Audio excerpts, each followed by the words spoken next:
Hayat bir gün hesap sorarsa bana,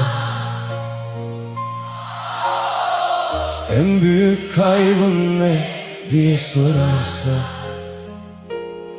ne param derim, ne geçen yıllarım.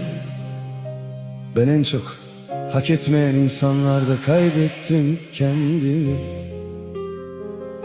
Gülüşüne inandım, yüreğini temiz sandım. Ben dost diye sarıldım, o sırtımdan vurdu. Ben adam yerine koydukça büyüttüm onları. Onlarsa adamlığımı zayıflık sandı.